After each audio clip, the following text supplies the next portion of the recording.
Before the Tortured Poets department actually dropped, there was this theory going around that the album would reflect the 5 stages of grief. It started out as a fan-made idea, especially because of all those alternate covers and aesthetics, each one kind of evoking a different emotional state. People online ran with it, making these gorgeous mock playlists based on denial, anger, bargaining, depression, and acceptance. And then Taylor, being Taylor, decided to just make it canon. She posted 5 official playlists using songs from her past albums, each one labeled under a stage of grief. But here's the thing. Now that we have the Tortured Poets department, and we've had time to sit with it, the full double album, all 31 songs, I realized no one's really done this grief stages playlist thing with TTPD itself. In fact, it's possible that the first 5 songs on the album were arranged to reflect the 5 stages of grief, with Fortnight for denial, the title track for anger, My Boy Only Breaks My Favorite Toys under bargaining, Down Bad as depression, and finally So Long London representing acceptance. Now, I do want to clarify, this isn't how I would categorize them under the stages of grief, so you'll see a different ordering from me later on. But still, it does seem like this kind of track arrangement could have been intentional. That said, I thought it would be fun to go ahead and sort all the TTPD songs into the 5 stages of grief ourselves. So first, we're looking at Fortnight. And honestly, this one had me in a bit of a twist, because I wasn't entirely sure which stage it would technically fall under. If you really listen to the lyrics carefully, and if you remember the analysis I did on Fortnight in my previous video, you'll see it kind of straddles 2 stages, denial and bargaining. But I'd argue it leans more into bargaining, because in the song she's not fully ready to let go. This still feels like she's stuck in the phase of trying to fix or undo things, like she's stuck in this in-between space, reaching back, playing out the what-ifs, imagining a version of the relationship where things still might work, if only certain things had gone differently. There's this aching desire to rewrite the story just enough so that she doesn't have to accept that it's really over. Lines like, I love you, it's ruining my life, and I touched you for only a fortnight feel like emotional negotiations, like she's trying to make sense of fleeting intimacy by giving it lasting meaning. That's textbook bargaining, right? Trying to regain control by offering up pain as proof of love. So yeah, Fortnight goes under bargaining for me. So let's put it here. And next, we've got the title track, the Tortured Poets department. I really sat with this one for a while because at first, listen, it feels like the most romantic song on the album. It's playful, it's referential, it's full of inside jokes and poet boy aesthetics. But when you peel it back, it's actually kind of textbook denial. This is the only song on the album that even flirts with the idea of being a love song. But even here, the cracks are already showing. If you listen closely, the red flags are waving in slow motion. She's idealizing a relationship that's already broken at the seams, choosing to believe it's more meaningful, more literary, more meant to be than it actually is. That line, "You're not Dylan Thomas, I'm not Patti Smith, this ain't the Chelsea Hotel, we're modern idiots." It's funny, sure, but it's also deeply aware that they're playing characters. And yet, she stays in the role. Even when she sings, "You told Lucy you'd kill yourself if I ever leave, and I had said that to Jack about you, so I felt seen." That's such a huge emotional red flag. But instead of stepping back, she reads it as validation, as connection, as poetry. So yeah, this is denial. The next song also falls into the same category. Denial, at least in my opinion. Even just the title, My Boy Only Breaks His Favorite Toys, is already drenched in it. It's a classic reframing, twisting something painful into something flattering. Like, instead of admitting that this might just be a toxic, destructive relationship, she's in complete denial. Throughout the song, the lyrics follow that exact emotional loop. She's aware that she's getting hurt over and over, but she clings to the idea that being hurt means being chosen, that somehow the breaking is proof of importance. The final line is also peak denial. She, at least in some corner of her mind, knows this relationship is bad for her. She knows she needs to walk away, but she's not going to. And she's honest about that, in a very resigned, still in the thick of it kind of way. So yeah, this one is all about seeing the truth, but still turning away from it.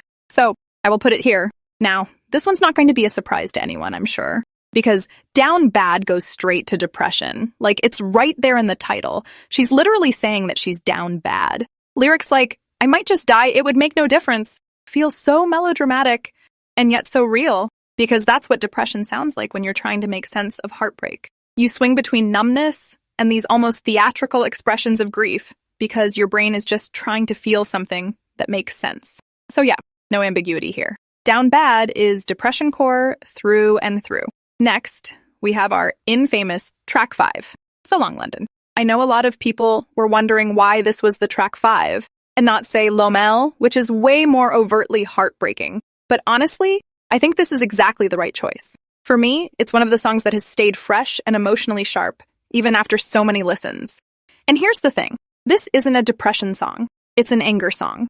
But it's not loud, explosive anger. It's quiet, simmering, deeply felt resentment, the kind that's been building over time. Even the production reflects that. It's hollow and sparse in places, almost like you can feel the distance between her and the person she's addressing. And then there are the lyrics, like, I'm pissed off you let me give you all that youth for free. That's not heartbreak. That's fury masked as reflection. Or, I'm just getting color back into my face. I'm just mad as hell because I loved this place. That's someone realizing how much of themselves they gave and how little they got back in return. What's funny is that so many of us were expecting this to be the big tearjerker moment. But when I heard it, the only thing I could think was, she's finally letting it all out. Like she's been holding in years of swallowed words and half-finished arguments. And this song was her way of finally saying it. It's not unusual for long-term relationships to harbor resentment, especially when there's a mismatch in emotional needs or communication styles. And this song sounds like there was a lot of that, from his moods to her desire for commitment to the general emotional imbalance. Now, before we move on to the next song, if you're enjoying this breakdown and you haven't subscribed yet, what are you doing? Hit that button. Be a part of our small but very, very intelligent community. And now we have, but Daddy, I love him. I mean, this is a direct, unapologetic fuck you to anyone who thinks they get a say in her personal life, especially her romantic life. It's funny, it's tongue-in-cheek, it's theatrical, but make no mistake, it's dripping with anger. I couldn't stop laughing the first time I heard it. It felt like we got a version of Taylor we haven't seen in a long time. Like blank space era Taylor, unbothered, dramatic, and very much in control of the narrative. This song isn't about heartbreak. It's about rebellion. And what's wild is that it's not even aimed at the muse. It's aimed at us, at the fans, at the critics, at everyone who thinks they're entitled to have an opinion on who she dates or marries or writes about. She's basically saying, I'll do what I want and you don't get a vote. And it was kind of necessary. Parasocial relationships are out of control these days, and Taylor, probably more than anyone, is on the receiving end of all that projected judgment. So this song is her snapping back, reclaiming her autonomy with flair and sarcasm and a touch of unhinged brilliance. Now, I did consider whether this could fall under denial, too, because we've all been there, dating the person everyone told us not to, insisting, you don't know them like I do, even when we kind of know they might be right. So yeah, there's a bit of that defiant, rose-colored glasses energy. But ultimately, I'm putting this one in the anger category. Because this isn't a love song. This isn't about the guy. It's about her rage toward the scrutiny, the control, the public ownership of her personal choices. You could literally replace the muse with any guy and the core emotion would stay the same. So that's under anger. And now we have Fresh Out the Slammer. This is such a wild one. Because on the surface, it's dramatic and kind of hilarious, but underneath, it's dead serious. She's literally setting up this jailbreak fantasy like she's just escaped some high-security emotional prison, running through the night in a vintage dress, hair flying, heart pounding, straight into the arms of the muse who's been waiting for her. It's cinematic, but also kind of unhinged in the best way. And the way she frames it, it's not just that she left a relationship, it's that she had to, like it was survival. But here's the thing. When you place this song in the context of the TTPD prologue poem, you know, the oven to microwave emotional whiplash she describes, you realize what's really happening. She's in denial. Her eyes are locked on the next thing, the new spark, the next great love, the one who's waiting at the end of the escape route, but she has no idea what's coming. That's denial. So yeah, Fresh Out the Slammer might sound triumphant, but to me, it's just Taylor sprinting from one emotional fire into another. Next, we have Florida. And to me, this one's also denial. It's got that manic, almost euphoric energy that feels like someone's sprinting away from a burning house. Not necessarily because they're safe, but because they refuse to look back. The whole vibe of the song is like a drug. You know it's bad for you. It's probably wrecking your nervous system, your judgment, your bank account. But it gives you that temporary high, that rush of escape. And Taylor captures that perfectly here, both in the production and the lyrics. It's messy, loud, and wild, and that's the point. The imagery is so pointed too. Escapees, arson, aliases, and starting over in Florida. A place that becomes this mythological getaway spot for people who want to disappear and reinvent themselves. So yeah, we're going to put Florida under denial too. Anyway, next up we have Guilty as Sin, and I think she's still in denial here. This song feels like an inner monologue, a secret she's whispering to herself when no one's around. She's fantasizing about someone else while still in a committed relationship. But the way she frames it, it's all romantic longing. She's thinking about what could be with this other person, but only the good parts. The electricity, the connection, the poetic possibilities. There's no room for reality here. No consideration of the fallout, no guilt that really lands, just the intoxicating idea of emotional escape. So once again, this is denial. Not because she doesn't know something's wrong, but because she's choosing to fixate on the fantasy instead of the consequences. She's building an imaginary future as a way to emotionally detach from the present without actually confronting the messiness of her current relationship. Then we have Who's Afraid of Little Old Me? And this one doesn't even need a proper introduction. It's classic angry Taylor Swift. From the very first line, it's pure defiance. She's reclaiming her identity, her story, her rage, and she's doing it with drama, power, and a healthy amount of theatrical flair. The production is dark and haunting, almost gothic, like it's building a haunted house around her voice. And if you remember the Eras Tour visual, the torn dress, the chaos, the almost villain origin story energy, it feels like a sequel to Look What You Made Me Do. So, anger it is. Now we have I Can Fix Him. No, really, I can. And if Denial needed a theme song with a dramatic entrance, this would absolutely be it. It's so quintessential to that phase of growing up where you truly believe you're the exception, that somehow you are the one person who can fix someone emotionally unavailable, chaotic, or just fundamentally not right for you. It's that classic savior complex. And the thing is, the whole world sees the red flags. Everyone's waving them in your face, your friends, your therapist, probably even your cat, but you're still out here making Pinterest boards of your imagined future with someone who clearly has not earned it. That's the song. There you go. In Denial. Now we have Lomel. And honestly, this one is tricky because it could fit into 2 or even 3 different stages. Denial, depression, and maybe, just maybe, a little bit of acceptance. The song is devastating. It's slow, stripped down, and brutally honest. It talks about how all these promises, rings, cradles, you're the love of my life, fell apart in what feels like weeks. It's that kind of heartbreak that doesn't even get to become a big, long love story. It just burns out fast, and yet the emotional damage is massive.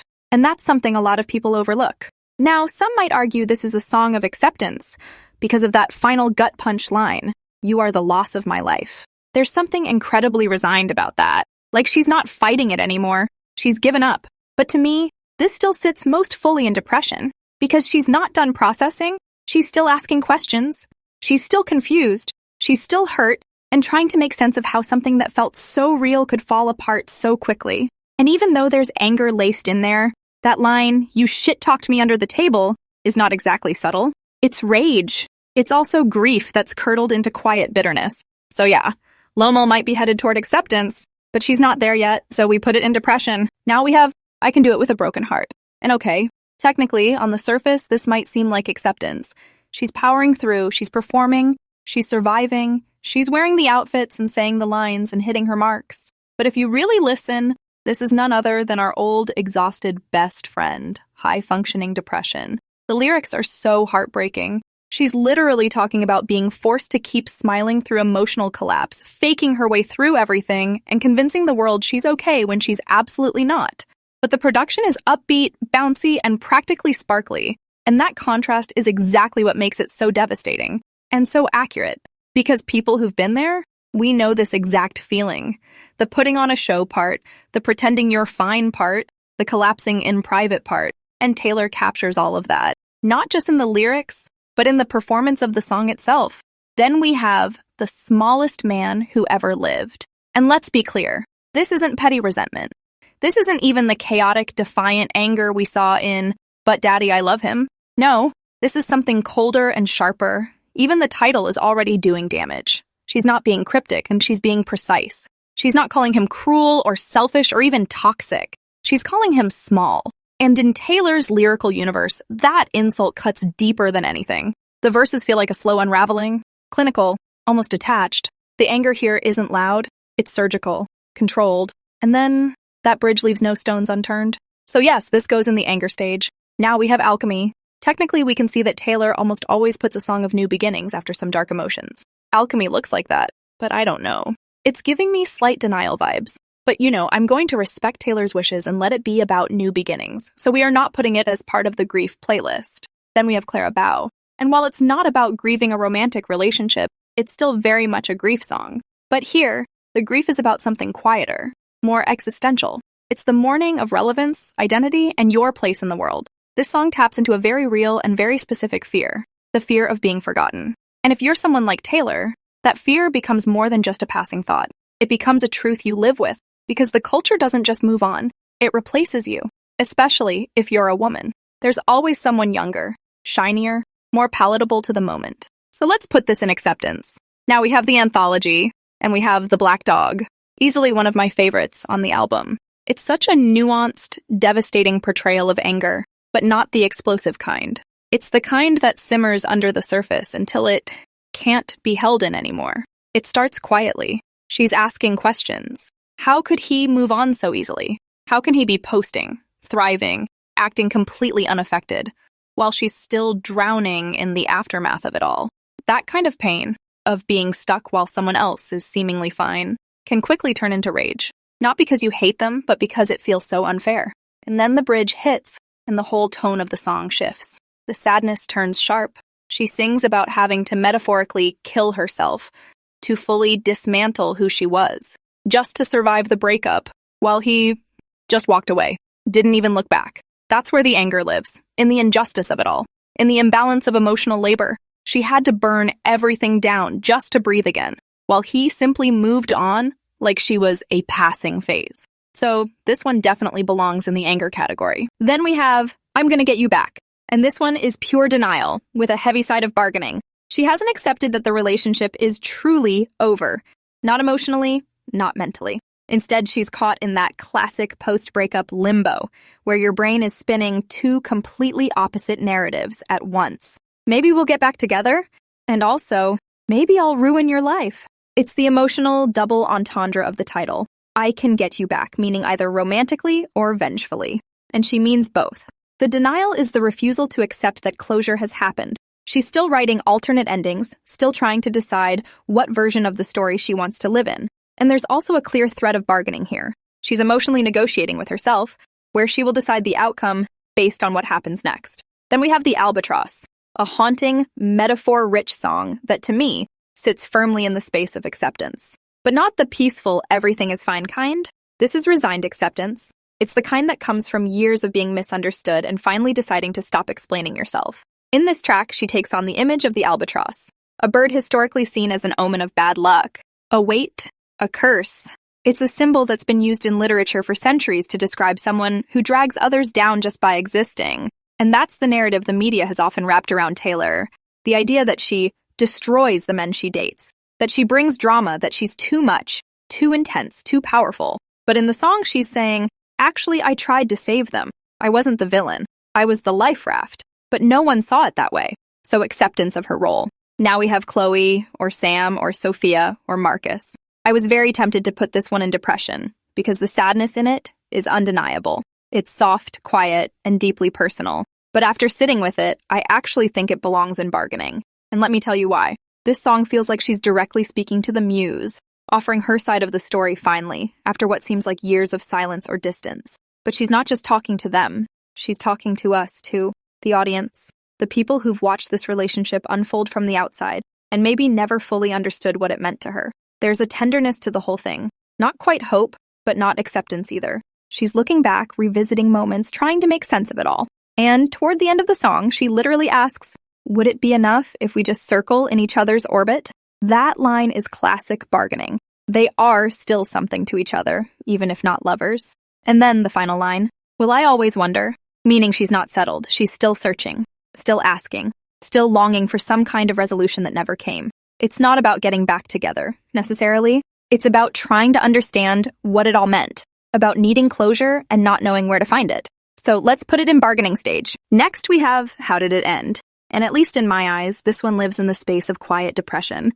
The song paints this haunting picture, the end of a relationship not just as a personal tragedy, but as something turned into spectacle. People aren't asking how she's doing because they care. They're asking because they're hungry for gossip. They want something to talk about. They want her pain to be entertainment or worse, a distraction from their own problems, from their cheating husbands and failing marriages and private emptiness. This kind of emotional loneliness is a grief of its own. It's not just about losing the relationship, it's about carrying the full weight of that loss alone, because no one around you is truly willing to hold it with you.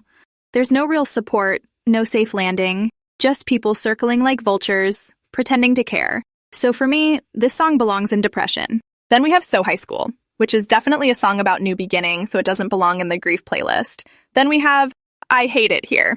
And again, this one reads to me as another expression of depression, but in a quieter, more dissociative form. She's not out in the world, she's not connecting with anyone, and she's very clearly not okay. Instead, she's stuck, physically, emotionally, and so she starts creating an entire fantasy world in her mind just to cope. That's the core of this song. Escapism as survival. She hates where she is, not just the physical place, but the emotional space she's trapped in. And rather than confront it head-on, she disappears into an imagined life. She writes herself into other stories, becomes other people, escapes into timelines where she's not this version of herself, the one who's heartbroken, isolated, and possibly emotionally paralyzed. That kind of loneliness, when paired with complete withdrawal from reality, can intensify the depressive state. So, depression it is. Then thank you, Amy. Of course, this is more of an anger song. She is angry but also grateful for the bullies in her past because they just made her work harder. So kind of an anger song, I guess. Now we have I Look in People's Windows. It seems to be a bargaining stage, where she is talking about looking through social media, and she's trying to see what her muse is doing, and what is he up to? Maybe trying to make her presence clear to him, to see if he is still interested. I don't know, actually. I think it could be denial, too. Okay, I will put it in denial, actually, because now that I think about it, it feels more denial-y than bargainy. Okay, then we have the prophecy. From the very first verse, she's not just feeling lost, she's negotiating with fate. She's literally begging whoever writes the rules of the universe or the prophecies to rewrite hers, to carve out a version of her life where she gets love, real love, and doesn't have to keep trading it for artistry, loneliness, or emotional survival. It's pure bargaining, but on a cosmic scale. She's offering up everything, her fame, her fortune, her legacy, because she believes, or fears, that in order to keep making music about love, she'll be doomed to only observe it, lose it, or fictionalize it. And that's a devastating thought. Okay, now that that's done, let's look at Cassandra, but I have to be honest here. I have never really liked the song much, so I haven't put much effort into coding it. So I don't know the intricate details, but I am going to put it in the anger stage, because the production feels very Mad Woman vibes. Then we have my favorite song, Peter. People who have seen my videos will know how much I love this song.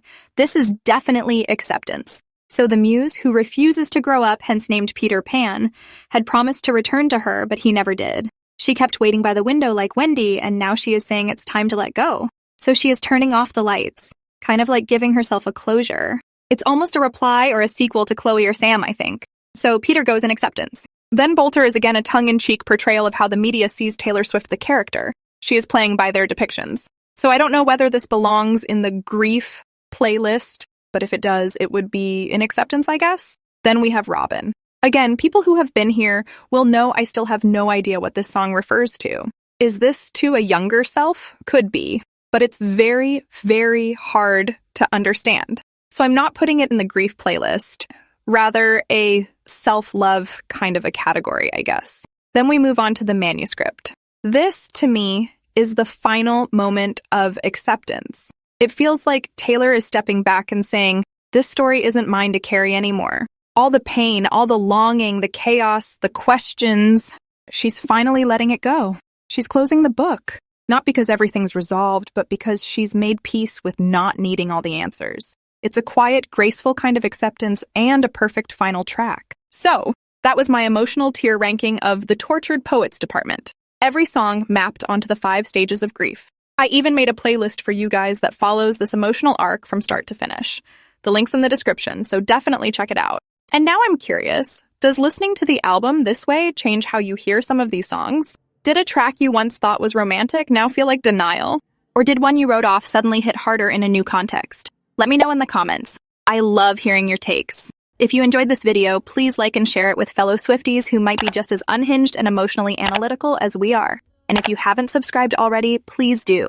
We're building a community here, and it means so much to have you along for the ride. That's it for today, and I'll see you in the next video.